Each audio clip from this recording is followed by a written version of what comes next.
buenas tardes. Soy Héctor de Mauleón. Le agradezco que nos acompañe nuevamente en una emisión del Foco. Le doy la bienvenida como cada semana a Beca Duncan. Le doy la bienvenida también al maestro José Vergara. Nos acompañó recientemente en una visita por el convento de Pasoyucan y nos estamos moviendo todavía en tierras de Hidalgo. En esta ocasión estamos precisamente en un lugar cargado de historia, en un lugar donde comenzaron tantas cosas y de donde procede el saber de muchísimas de las cosas que aún sabemos. Estamos en Tepeapulco, es el lugar, maestro, a donde muy pronto llega Fray Andrés de Olmos, 1529, a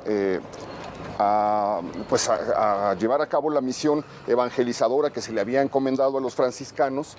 Estamos subiendo unas escaleras precisamente porque el lugar hacia donde nos dirigimos, que es un lugar muy, muy interesante, fue levantado sobre un basamento prehispánico. Entonces, en lugar de arrasar, dijeron, pues lo construimos el templo católico encima, la iglesia católica encima, y esto permite que estamos ascendiendo a un primer nivel, entrando a un atrio maravilloso. Sí. Un atrio maravilloso y además todavía con árboles. Y que seguramente en su momento también sirvió de cementerio, como sucedía con todos los atrios en la época colonial, hasta que se suprimió y ya no se permitió que se sepultara en los atrios de los conventos, cuando comenzaron a surgir los panteones civiles. Un espacio de tránsito bellísimo, se siente, se respira la calma al entrar a este lugar. Y se nos viene, estamos viendo unas bancas que son eminentemente porfirianas. Porfirianas, sí. Estamos viendo el águila porfiriana y el gorro. Y el gorro frigio. El gorro frigio. Se les puso el nombre de las personas que las habían donado para el embellecimiento de este lugar. Pero se nos viene a la mente, maestro, la figura de Fray Andrés de Olmos. Este personaje, pues muy interesante porque a él lo trae Zumárraga, ¿no?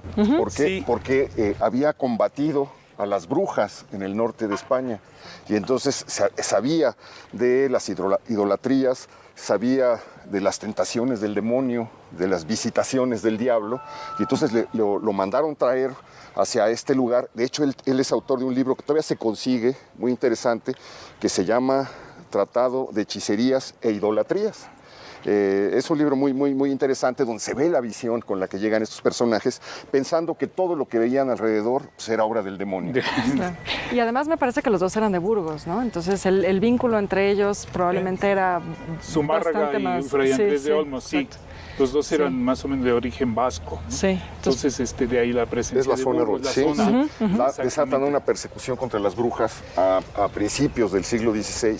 En Vizcaya, ¿no? Me parece. Exactamente, las brujas de Vizcaya. Exacto. Y esto hace que Fray Andrés se vuelva pues, como una especie de autoridad, una especie de experto, a pesar de ser un joven de 20 y tantos años. Cuando llega a este lugar, lo mandan a esta zona para iniciar el proceso de evangelización y luego él sigue hacia la Huasteca. De hecho, está enterrado o muere en Tampico. Es fundador de Tampico. Es el fundador. Pasa 15 años de su vida, los últimos 15 años de su vida, ahí en Tampico. Un personaje muy, muy interesante.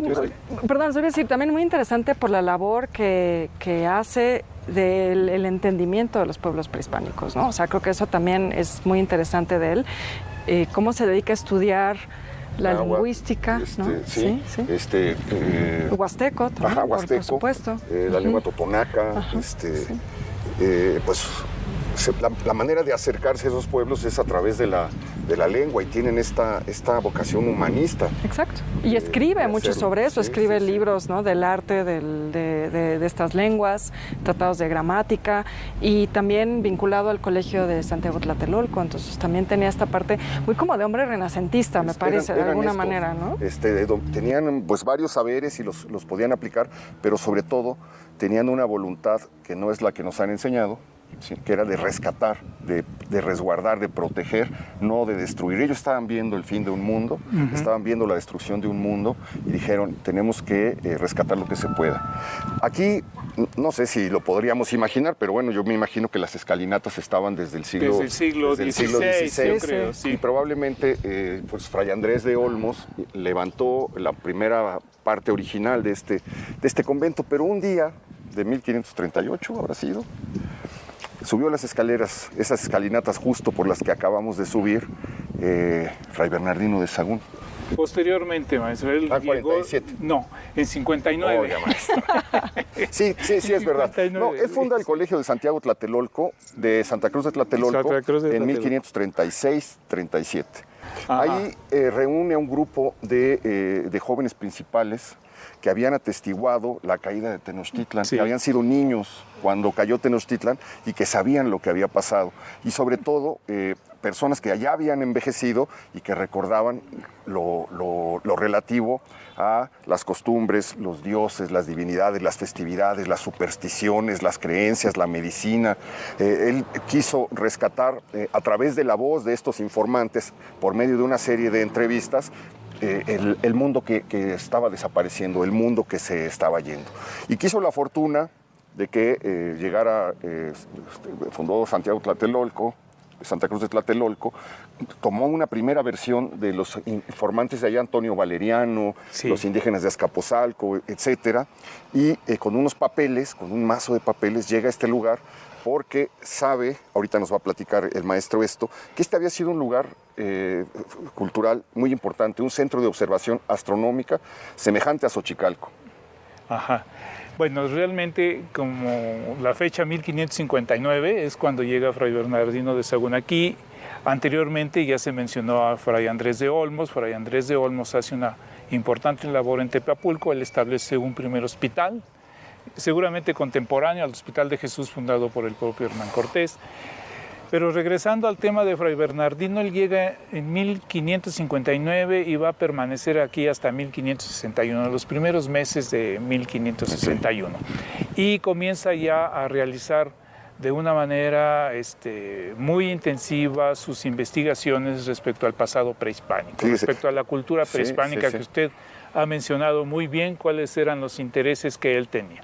Aquí es donde él recoge la información de lo que se conoce como los primeros memoriales, ¿sí? Los primeros memoriales de Fray Bernardino de Sahagún, que es la obra primigenia, lo que posteriormente va a ser la historia general de las cosas de la Nueva España, y que se conoce, como lo señala esta placa, Códice Matricense y Códice Florentino, ¿sí? Y que está considerada actualmente como memoria del mundo por la UNESCO, ¿no? Entonces aquí es donde los inicia Fray Bernardino de Sahagún. Está esos 3 años y como la misma placa nos dice, aquí convocaron a través del principal de Tepeapulco a 12 principales, 12 viejos ancianos, sabios en todas las cuestiones de la cultura prehispánica, para que como los informantes. Y como bien lo mencionaba, bueno, él se hace acompañar de sus alumnos de Santiago, de Santa Cruz de Tlatelolco, que también una cosa notable para su momento es que estos 4 jóvenes alumnos de Fray Bernardino eran trilingües, hablaban náhuatl, latín y español. Español, sí. Que de hecho, precisamente el Códice Matritense, bueno, el Códice Florentino, porque fue a parar a Florencia una de las copias. Es una historia fascinante. Sí, pero bueno, porque no se lo querían dejar publicar. Veían como un riesgo que esa obra se publicara. Entonces él buscó por distintos caminos, le mandó al Papa una copia, que es la que fue a acabar, terminó en Florencia. Y precisamente está escrito en las 3 lenguas. Tiene la parte derecha en náhuatl, tiene la parte de en medio en español y luego la otra en latín, y las ilustraciones hechas por manos indígenas. Esta placa la develó el doctor Miguel León Portilla, que es el gran estudioso de Fray Bernardino de Sahagún. Entonces, Fray Bernardino reúne 12 libros con todas las informaciones, pero una parte central de eso es lo que recoge entre los informantes indígenas ancianos de esta región. Me decía, maestro, que él llega aquí y habla con una especie de cacique, de gobernador. El principal, el gobernador, vamos a llamarlo así, gobernador, es el principal de Tepeapulco.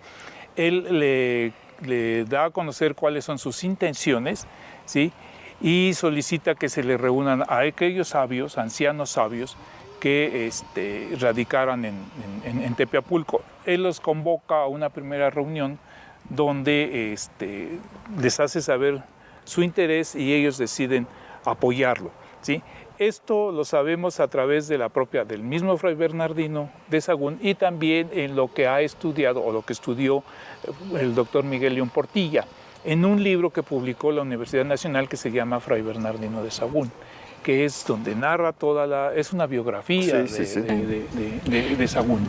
Y Fray Andrés Olmos también había hecho un trabajo con ancianos de esta zona, ¿no? Sí, también hay una publicación de él basada en eso. En eso, podrían ser los antecedentes de esto, pero yo creo que la misión o la visión que tenía Fray Bernardino era recoger en lo que mencionaba muy bien, es un mundo que se está acabando y es un mundo que hay que conservarlo, también aunque sea a través de un documento escrito, ¿sí? Pero también tenía otra importancia para ellos porque él veía que el proceso de evangelización podría hacerse más rápido o ser más efectiva si nosotros conocíamos la forma de pensar. Que es muy lógico. Exactamente. Es como él decía, para diagnosticar una enfermedad primero hay que diagnosticarla y de ahí tomar el remedio. Entonces esa era más o menos la idea que se tenía. Yo no sé si Sahagún, no recuerdo si el propio doctor Miguel León Portilla lo señale, si Sahagún tenía conciencia de alguna manera en que su obra iba a ser tan trascendente a cinco yo creo que murió desesperado de ver que no le hacían caso. No querían que frente al avance del protestantismo y todo este problema religioso que había, algo que se pudiera relacionar con una promoción de lo pagano se pudiera imponer en ese momento. Entonces la recogieron, le mandaron recoger el trabajo de 40 años de su vida y él, yo creo que murió en la amargura de que todo lo que había recogido pues estaba archivado, y se iba a poder perder, ¿no? Sí, la verdad es que sí hubo voces en su momento de sus propios compañeros de orden donde decían que no era posible que se conservara eso. ¿Por qué? Porque si no haciendo una apología, sí que había quedado registro de todo una antigüedad pagana, ¿no? Sí, de toda una forma de pensamiento. Una forma de pensamiento. Ahora, vamos a acercarnos un poquito al templo. Hay algo que es muy, muy emocionante, es lo que me parece más emocionante, porque vamos a entrar al convento de Tepeapulco, pero no sé si el convento se ha modificado mucho.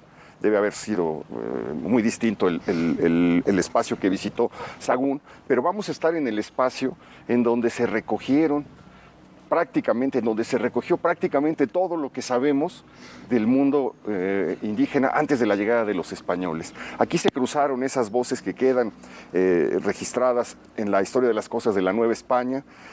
Aquí probablemente se platicaron algunas de las cosas más fascinantes de ese libro, las que están en el libro quinto de la historia, donde Sahagún habla de los presagios, de los augurios de Moctezuma, y donde habla y les pregunta sobre los fantasmas, ¿no? Sobre el mundo fantasmal, de donde le cuentan, pues hay una mujer que se aparece de noche a los que salen a hacer sus necesidades fuera de y camina como pato, y los que la ven enferman y mueren.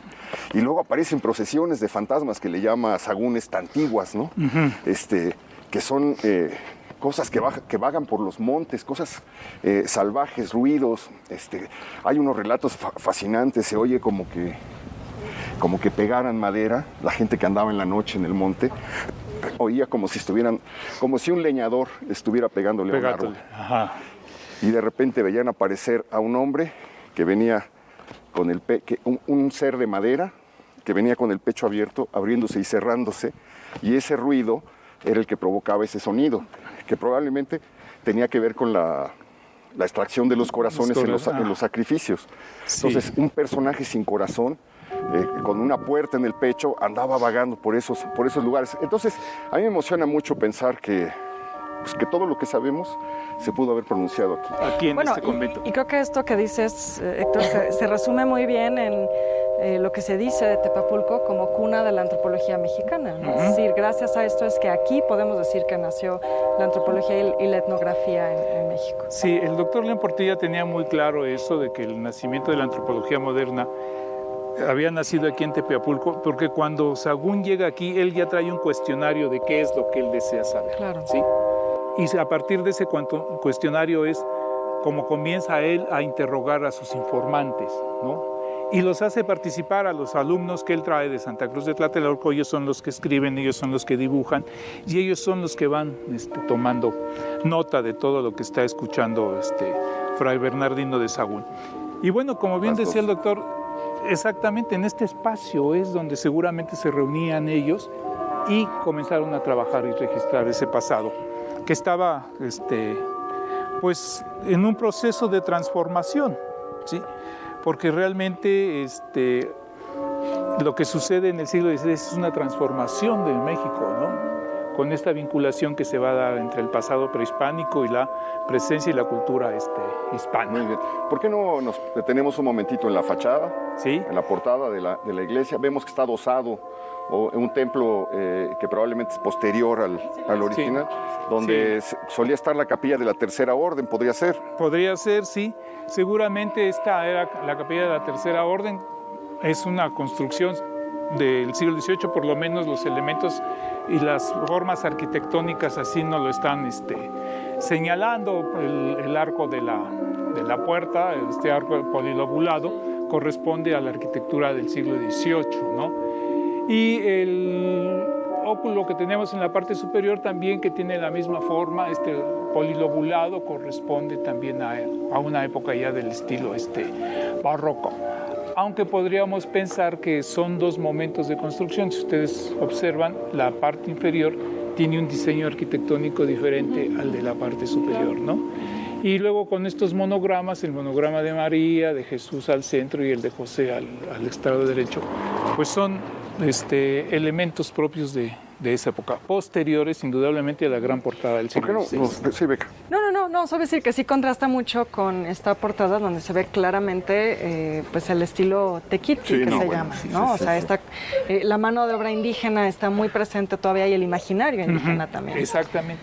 Antes de detenernos, porque hay muchísimo que ver aquí en esta portada, vamos a curiosear por aquí, porque están las lápidas de personas que fallecieron en 1875. La niña María Carmen López murió de 30 años. La niña. Es que te acuerdas que podías llegar a ser viejita. Eso lo cuenta Madame Calderón de la Barca, sí, en una de sus cartas. Dice, no entiendo este país, que aparecen unas ancianas y le siguen diciendo las niñas, ¿no? Pero esa es esta lápida y lo mismo, es una costumbre, porque observamos aquella más pequeña y donde también está la niña Ana María López. Pero esa murió de un día. Bueno, ahí sí hay, pero bueno, esto sí era muy común. Por lo menos en mi familia, a mi bisabuela tenía 50, 60 años y le seguían diciendo niña. Sí. ¿Sí? Era una costumbre muy de la época. Vicenta Moreno de Castro, 1877. Y bueno, pues... Sí, hay muchas lápidas aquí del siglo XIX, muy tempranas, ¿no? Estas de qué? Bueno, aquí hay otras 1870 dos más. Y algo. Esta es de 1901, pero aquí está 1877, a los 52 años. 1881, sí. Y bueno, son personas que esta del 77 vivieron ese proceso de transformación de México después de la Guerra de Independencia. O sea, están viviendo unos momentos muy interesantes en la historia del país. Claro. Sí, murió de 52 años. 52 años y en el 77 nació con la independencia. Con la independencia, ¿no? Sí, no le tocó ver nada bueno. Le tocó ver puras cosas malas.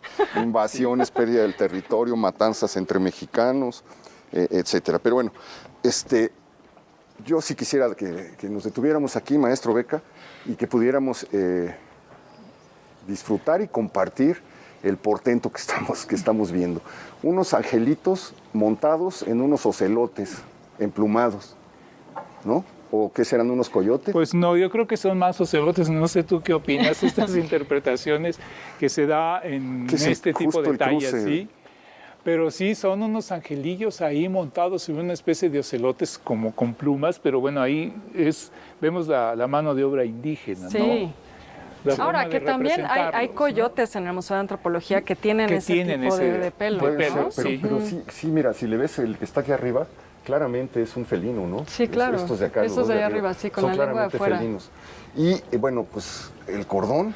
El cordón franciscano, que claro. nos dice que estamos, en donde nos encontramos. Y está dedicado a Francisco de Asís. Es el templo dedicado a San Francisco de Asís. Bueno, yo creo que es importante esto porque San Francisco, la orden franciscana fue la primera orden que llegó a la evangelización y esta es propiamente la primera fundación franciscana en el territorio que actualmente está. Entonces llegan en 1524. Y ya están, 5 años después, están aquí en Tepeapulco, sí. Y a partir de aquí comienzan junto con Zempoala. Y aquí, bueno, estamos en el siguiente nivel de donde debió estar un basamento que se dice que estuvo dedicado a Huitzilopochtli. Una gran plataforma, porque es una gran plataforma. Tenemos, este es el segundo nivel, como bien menciona el maestro, y hay otros vestigios abajo de una escuela primaria que se O sea, se han hecho ya las excavaciones. De aquel lado, sí. Yo no conozco que aquí se hayan hecho algún tipo de intervención arqueológica, pero lo más seguro que sí. Pues lo que debe haber, lo que está esperándonos aquí abajo es si recubrieron el basamento y hay uno anterior y dejaron los testimonios y las ofrendas y lo que acostumbraban dejar, lo que estamos pisando nos podría decir muchísimas cosas sobre un asentamiento de origen teotihuacano. Tenemos otro sitio teotihuacano, pero seguramente también hay presencia mexica aquí, indudablemente, en Tepeapulco.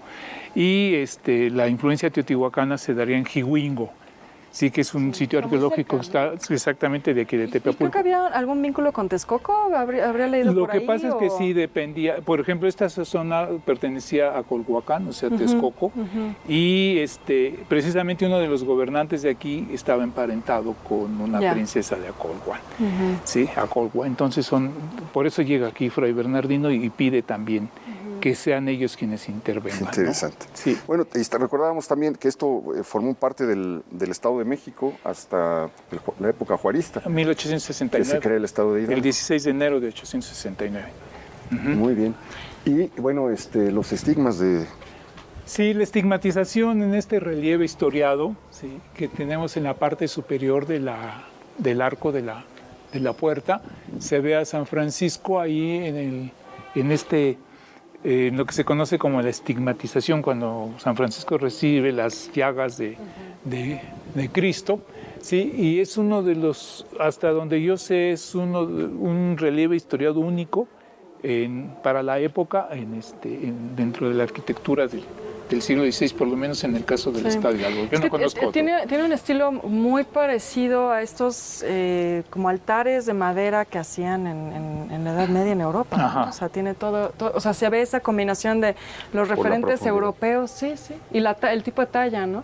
Los referentes europeos con los que llegan los frailes, con también los referentes indígenas, que es lo fascinante de estos conventos. Ahora, ¿esto es un bloque de piedra? Esto es un solo bloque. Parece ser que es un solo, no se ven uniones, por ejemplo, no se ven uniones. Entonces agarraron un monolito, lo empezaron a tallar y además le dieron también una profundidad distinta. Aquí se ve una unión, Sí, aquí, en esta parte de aquí. Sí, el cordón está dividido en bloques. El cordón está, sí, exacto, pero parece ser que sí es una sola pieza. Una sola pieza, completa, desde la imposta hasta la base. Sí. Y llama la atención estos diseños, como esos roleos que parecieran un poco como una concha, ¿no? Como ¿sabes qué me recuerda mucho? Me recuerda mucho la capilla abierta de Tlalmanalco. Sí. Sí, como que hay una semejanza en el tallado, en el estilo. Que ahí, por cierto, ya estuvimos. Ya estuvimos en el programa. Entramos Sí, vamos al convento. ¿Al convento o al templo? Al templo, sí. Vamos a ver, vamos a conocerlo. No se vaya, acompáñenos.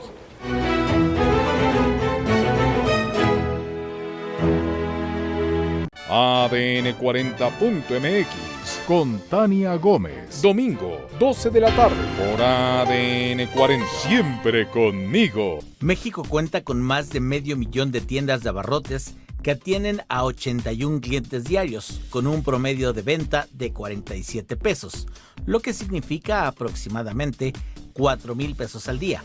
Sin embargo, el 42% de estos establecimientos no usan herramientas digitales. Un estudio realizado por una comercializadora a nivel nacional que impulsa las ventas de estos establecimientos señala que la incorporación de herramientas tecnológicas tendría un impacto positivo en sus ventas, ya que éstas podrían llegar a duplicarse, pues cada vez son más las personas que utilizan el pago electrónico. Sin embargo, aún es necesario realizar un ejercicio de concientización entre los propietarios, pues aún existe cierto rechazo a la idea de incluir elementos tecnológicos en sus operaciones de rutina. Las herramientas digitales que estos establecimientos pueden incorporar van desde una cámara de seguridad, terminales para cobro con tarjeta, cobro de servicios o bien poder dar tickets y facturas. Algunas de las ventajas al digitalizar las tienditas son mayor alcance y visibilidad, aumento de ventas, mejora en la interacción con clientes y acceso a nuevos mercados. En suma, la digitalización puede ayudar a las tienditas de la esquina a mantenerse competitivas y alcanzar nuevos clientes. Para ADN 40, Fuerza Informativa Azteca. Un espacio informativo hecho a tu medida, con toda la información que es tendencia y las noticias de última hora. ADN 40.mx Noticias, con Claudia Echeverry. Hola, ¿qué tal? Buenos días. Sábado y domingo, a las 8 de la mañana, por ADN 40. Reciente hallazgo arqueológico sorprendió a la comunidad científica. Un equipo de investigadores encontró al renacuajo fósil más antiguo registrado hasta la fecha, un descubrimiento que podría transformar el entendimiento sobre el origen y evolución de las ranas. Este fósil brinda datos inéditos sobre las primeras etapas de vida de estos animales y su adaptación a los ecosistemas de tiempos remotos. ¿Cuál es el renacuajo fósil más antiguo de la historia? Se trata de fósiles de ranas adultas de una especie extinta, Notobrachus de Giustoi. Fue descubierto en la cantera de la estancia La Matilde en Santa Cruz, Argentina, por el paleontólogo Federico Angolín y su equipo, según explica National Geo. En enero de 2020, un miembro del equipo recogió. Aquí de inmediato llama la atención la pila bautismal, ¿no? Sí, bueno, es una pila de agua bendita. Yo creo que es muy pequeñita como para hacer pila bautismal, pero el trabajo es verdaderamente impresionante, como ustedes pueden observar. Sí, es lo mismo, un bloque de piedra que fue... le dejaron una tersura, una suavidad. Sí, y llama la atención también el cordón, el cordón franciscano. ¿Y son hojas de higo? Parecen ser que es acanto, ¿no? Esta de aquí. Sí. Lo mismo que en la parte inferior. Quedan restos de esta decoración. Mural, esta decoración es... Esta decoración, sobre los restos que se localizaron, se hizo una reconstrucción. Es muy reciente, ¿no? Muy reciente, pero sobre los fragmentos de pintura mural que fueron localizados. Okay. Y se parece mucho a lo que vimos ya en Actopan. Sí, son el tipo ¿no? Sí, exactamente, pero aquí vean ustedes que conserva la línea del cordón franciscano, ¿no? Es lo que enmarca al grutesco con estos medallones con las 5 llagas de Cristo. Y me imagino que se van repitiendo. Sí, los pájaros y luego hay también como unos felinos. Sí. No, pero yo digo los escudos. Ah, los escudos, sí. Sí, entonces esta forma de representar las llagas que también encontramos en la cruz atrial, que sería interesante verlas ahorita a la salida, ¿no? Okay, pero esta es la parte, lo que queda de la decoración original. Sí, aquí pueden ver ustedes fragmentos de esta decoración. Que es esta, ¿no? Exactamente. Sobre esta base se hizo la reconstrucción. Habrá restauradores que digan que se obró mal, pero por lo menos para tener una secuencia en este discurso, exactamente, podría. Pero esto es del siglo XVI. Eso es del siglo XVI, sí.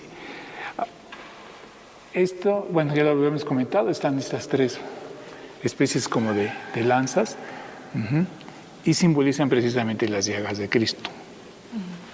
Sí. En esa época había una especie de congregación que tenía mucha devoción en cuanto a una cofradía de las llagas de Cristo. Entonces yo creo que ese es el motivo por el cual de su presencia en este grutesco. Ahí hay una muy interesante. Son de los restos que han de haber quedado, ¿sí? Esto nos dice que el templo estaba, todas las paredes decoradas. Sí, ha de haber tenido una decoración. Posiblemente si se hicieran calas como la que observamos allá, sí, se encontraron. Se encontraron, ¿no? Yo pienso que este edificio, el templo, sí tuvo modificaciones posteriores. Por ejemplo, la cúpula no es una cúpula que corresponda al siglo XVI, ¿no? Claro, no. La cúpula se comienza a utilizar, esta solución arquitectónica se comienza a utilizar hasta el siglo XVII. ¿Sí? Entonces, esta gran cúpula que tenemos actualmente, no tenemos fecha en que se haya realizado, pero no es siglo XVI. Cuando se hizo el templo adosado, en el XVIII. Pudo haber sido. Y bueno, llama la atención también la pintura que está detrás del retablo. Pero esa es una pintura también ya posterior, mucho posterior. ¿Sí? Bueno, aquí tenemos restos de de la pintura mural que seguramente cubrió el muro, ¿no? Ahí se ven algunos manchones. Como figuras humanas, exactamente, como figuras humanas. Y aquí lo que importa también es esta gran cruz. Esta gran cruz de piedra. ¿También del siglo XVI? También del siglo XVI. Esta es un poco más alta que la que tenemos afuera, que sería interesante verlo. Y bueno, tenemos otros ejemplos de pilas de agua bendita como estas que tenemos acá, ¿no? O sea que sí hay tela de dónde cortar como... Sí, claro, ¿no? Claro. Lo que está en el coro maestro. Sí, también es restos de pintura del siglo XVI. Sí, bueno, habría que imaginar esto como, justo como el Paso Yucan, como Actopan, como los que hemos visto en esta zona, ¿no? Sí, pero aquí lo que tendríamos que ver también es la diferencia que hay en cuanto a la decoración que se daba entre los conventos agustinos y los conventos franciscanos. Siempre se ha dicho que los conventos franciscanos fueron más modestos, ¿no? Más modestos que los agustinos. Claro, tenían un voto de pobreza más estricto, ¿no? Sí. Aunque luego no hacían mucho caso. El de San Francisco de México era... Pero yo creo que ya fue otro momento, ¿no? Y bueno, este es el claustro, el patio del claustro, el corredor del claustro del convento de aquí de San Francisco de Tepeapulco. Seguramente estos corredores fueron... Aquí seguro resonaron, resonaron así como están resonando ahorita nuestras voces, resonaron las voces de los 12 informantes, resonó la voz de Fray Bernardino de Sahagún haciendo las preguntas y probablemente aquí mismo, a la luz del día, se iba consignando lo que y lo interesante los informantes es de que hay que contaban. Ver si lo que resonaba aquí, las voces que resonaban aquí eran en náhuatl, seguramente. Probablemente. ¿En español? Sí. En español o latín también. Claro. Sí, que eran las lenguas predominantes de los informantes. Debimos haber traído un ejemplar para leer, por lo menos, algunos pasajes. Algunos extractos. ¿No? Algunos extractos, no lo pensé. Bueno, y aquí también se ve mucha de la pintura mural. En la parte superior, este grutesco que teníamos en la parte superior, también la presencia del cordón franciscano en la parte inferior, ¿no? Bueno, y aquí llama la atención que se repite mucho ese motivo que es como una garza y un pez. Sí, ¿no? Acuérdate que siempre estos se copiaban de grabados, entonces se iban repitiendo constantemente en la cenefa que se estaba dibujando, y son grisallas también, ¿no? Son muy diferentes a las que podemos apreciar en otros conventos, aún de la misma orden franciscana. Son ángeles. Sí, son como ángeles tocando trompetas, ¿no? Trompetas. Pero vean que se ven como si fueran seres alados, pero no tienen un cuerpo como el de los ángeles, ¿no? Bueno, y pareciera que también hay símbolos zodiacales por ahí. Como que surgen de una ramas, exactamente. Algún elemento ahí del vegetal. Vegetal, exacto. Sí, pero hay tanta vegetación o tantos motivos vegetales y tantas aves y esto, que habla de pues algo del Edén, ¿no? Sí. Últimamente se han hecho muchos estudios ya sobre la simbología que tienen estas pinturas. por parte de investigadores del Instituto de Investigaciones Estéticas, que son los que conozco, y indudablemente sí traen su carga simbólica, lo que mencionaba usted respecto al Edén, ¿sí? El paraíso terrenal. Paraíso. Sí, podría tener esta. Y pues es muy impresionante pensar que este convento está por cumplir 500 años. En 4 años, en 5 años, estará cumpliendo 500 años. Porque inició su construcción en el 28, ¿no? 28, dice, según la placa que estaba ahí, 28-29. Sí. Fue 4 años. Sí. Y pues los restos que han viajado, ya cubiertos, los han de haber cubierto en algún momento, pero han viajado esos siglos y quedan como testimonio de ese momento, ¿no? Parte del guardapolvo. Sí. Quedan como testigos. ¿Y cómo fue un poco la vida en este convento? Pues yo creo que es una vida similar a la que se vivieron en muchos conventos que estuvieron construidos para la evangelización, ¿no? Tenemos los nichos, ¿se acuerdan? Que los nichos en muchas ocasiones se utilizaban para posar una imagen que estuviera en procesión. Entonces seguramente aquí también al interior de los patios había procesiones religiosas con alguna imagen, ¿sí? Y no conozco yo mucho respecto a la historia de Tepeapulco. En cuanto en ese siglo XVI, lo que más se conoce es la presencia de Fray Bernardino. Sí, es impresionante. Sí, es impresionante. Claro. Pero comentábamos hace un momento también que Tepeapulco adquirió importancia, o era sumamente importante, que era un espacio codiciado por el propio Hernán Cortés. Hay una casa que le conocen la casa de Hernán Cortés sin que exista la seguridad de que de que haya vivido él ahí o algo, por alguna razón le llaman la casa de Hernán Cortés, pero parece ser que él reclamaba la encomienda de Tepeapulco. ¿A partir de qué? Era una zona donde había pastos abundantes, porque se menciona mucho que la cría de ganado, tanto mayor como ganado menor, se comenzó a desarrollar en los llanos, en esta zona. Claro, pero además las cargas de pulque. Y las cargas de pulque que comenzaron que ya comenzó a producir después de que fue desacralizado el pulque, porque recordemos que el pulque era una bebida sacralizada, ¿no? No era de consumo frecuente, común, ¿no? No apto para consumo humano. ¿Por dónde seguimos, maestro? ¿Quieren ver esta salita? Se me hace que sí podemos entrar, porque hay restos de lo que se ha encontrado, porque no se ha excavado propiamente aquí. No. Hay restos que han aparecido en los alrededores de Tepeapulco. Sí. Pues vamos a conocerlos, ¿no?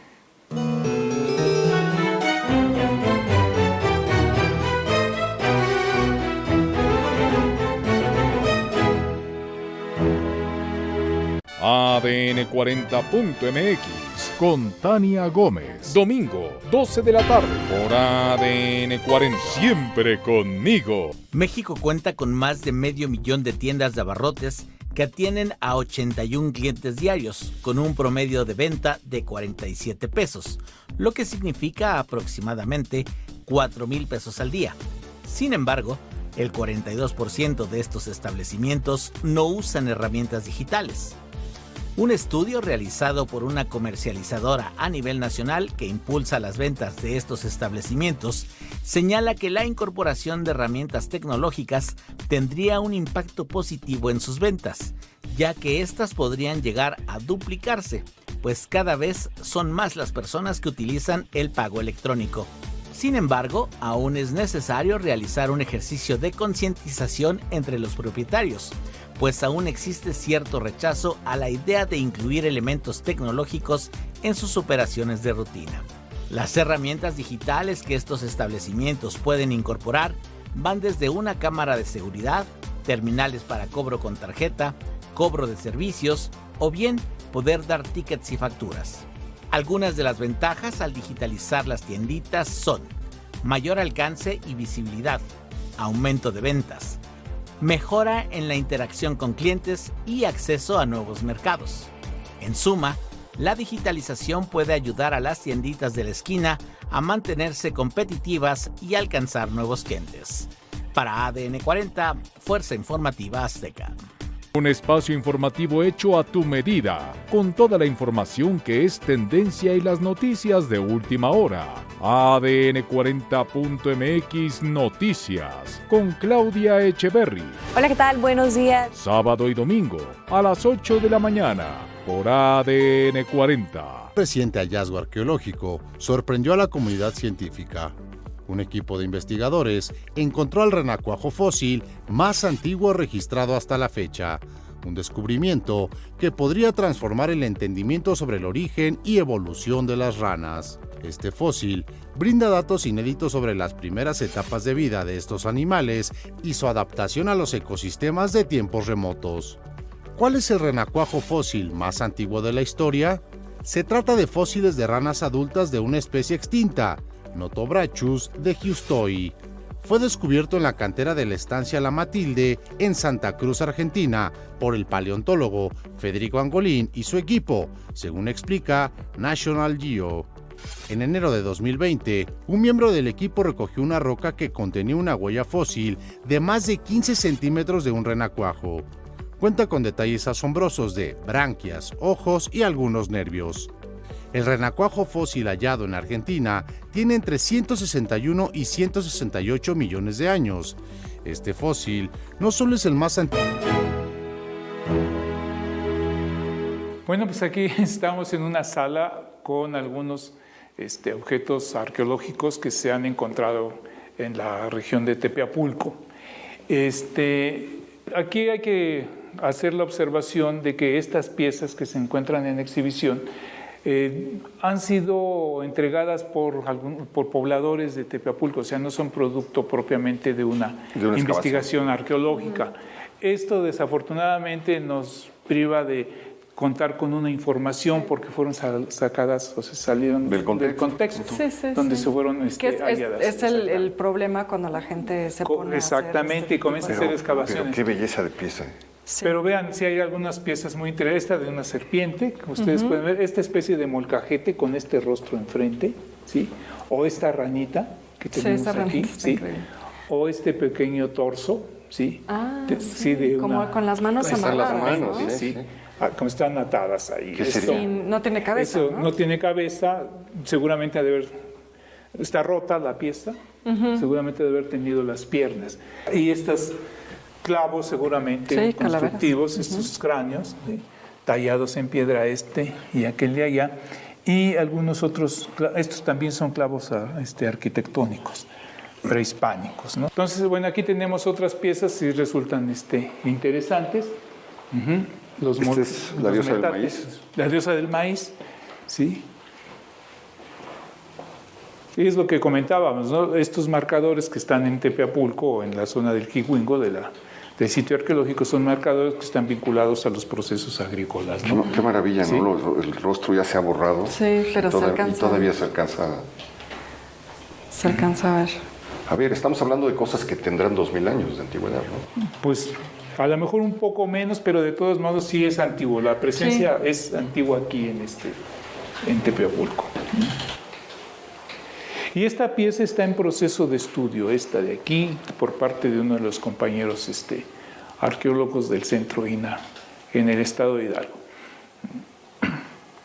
Pero lo que se trata de aquí, de estas pequeñas dos salas, es precisamente demostrar con un discurso, pues qué es lo que se está representando independientemente, o qué es lo que está observando el visitante, independientemente de que se hayan encontrado ya fuera de su contexto. Aquí hay algo muy, muy interesante, porque siempre vemos las puntas, porque la madera desaparece.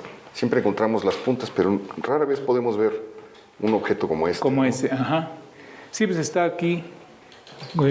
Seguramente son raspadores, los que están en la parte inferior, a lo mejor posiblemente estaban vinculados con el trabajo del maguey. ¿Se acuerdan? Claro, los raspadores para el pulque. Los raspadores para la fibra misma de la penca, ¿no? del maguey. Estos vestigios para mí son de una primera etapa constructiva del convento, aunque todo indica es que se trata de una especie como de aljibe, ¿sí? Este depósito de agua con estas canaletas, ¿sí? Ustedes pueden observar que tiene una cierta pendiente, ¿sí? Entonces, seguramente a través de algún sistema de captación de agua pluvial, canalizaban el agua hacia algún lugar de almacenamiento como este mismo. Sí, como una especie de cisterna y un como drenaje, sí. ¿no? Aquí lo que llama mucho la atención es, en este caso, observen ustedes el empleo del material, que es tezontle, el que está, grandes bloques o piedras de tezontle que están en la parte inferior. Y como es una piedra muy porosa, absorbe fácilmente la humedad. Y tenemos una gran zona de humedad en ese punto, ¿no? ¿Y las pinturas son de este sitio. Extraña mucho la presencia de este San Agustín, porque estamos en un convento franciscano y una zona de influencia franciscana, más que agustina, ¿sí? El convento agustino más cercano es Epazoyucan, y por este otro lado está el convento de que es Singiluca. La historia de las cosas, porque en todas las iglesias se mudaban, cambiaban de lugar las obras, las piezas, y podían aparecer. Estar 2 siglos en un lugar y de repente las encontramos en un lugar muy remoto. Sí. ¿no? Yo tengo la impresión que esa pintura está recortada y le dieron esa forma ovalada. O sea, pudo haber sido una obra mayor. Es que para saber todas las cosas que no hicieron. Sí.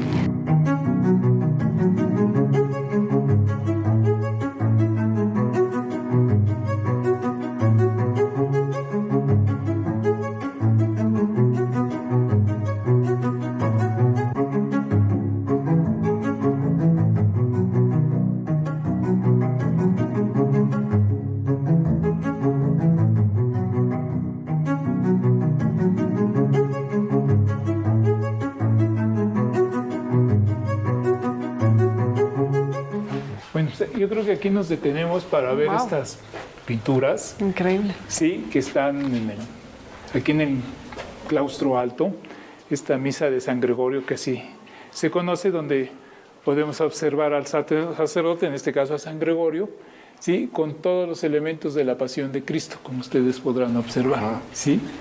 Aquí está Cristo representado con sus llagas en manos y el costado. El cáliz. El cáliz. Exactamente, es precisamente una especie de la instauración de la Eucaristía, ¿no?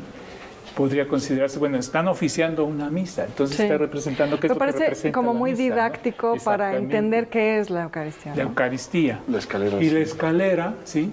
Las lanzas que tenemos, bueno, muchos instrumentos de martirio en este caso, ¿no? Ahí está Judas con su bolsita colgando sus monedas, ¿no?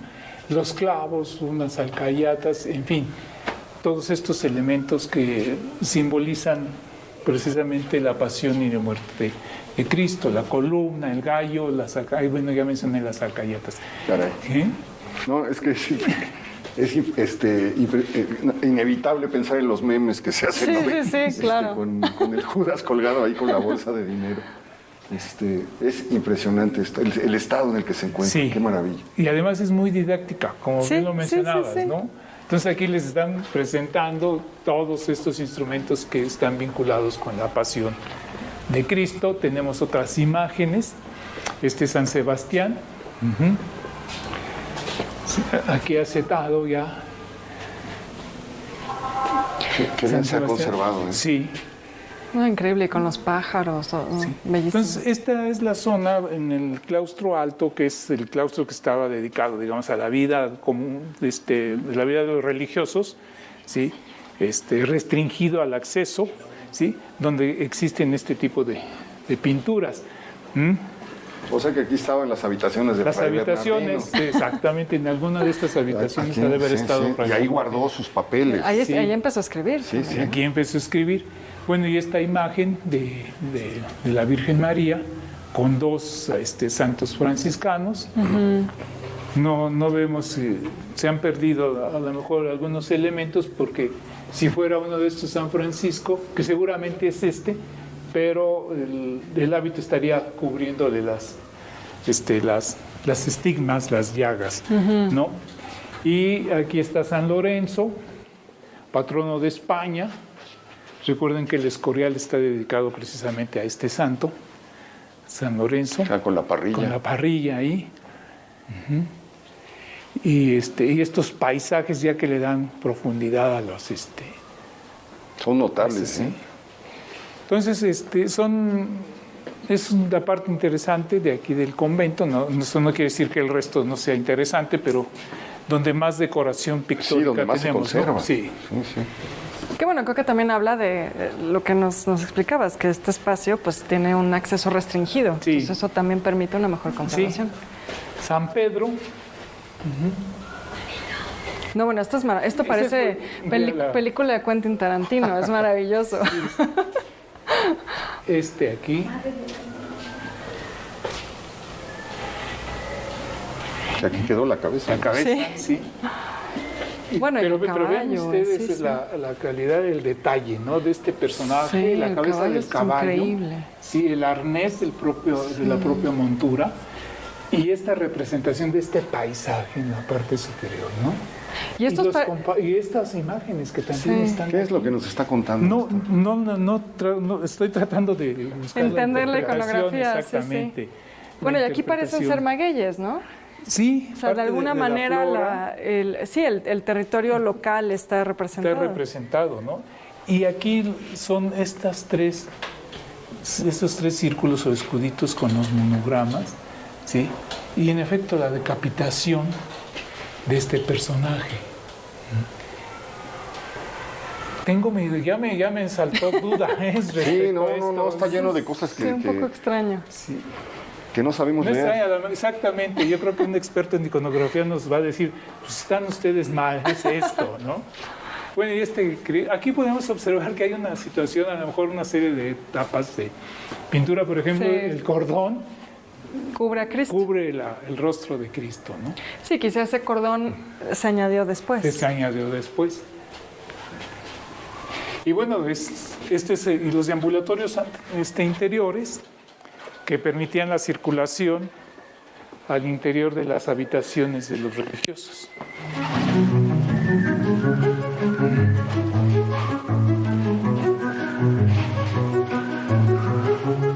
Ahora ya con actividades propias de la iglesia.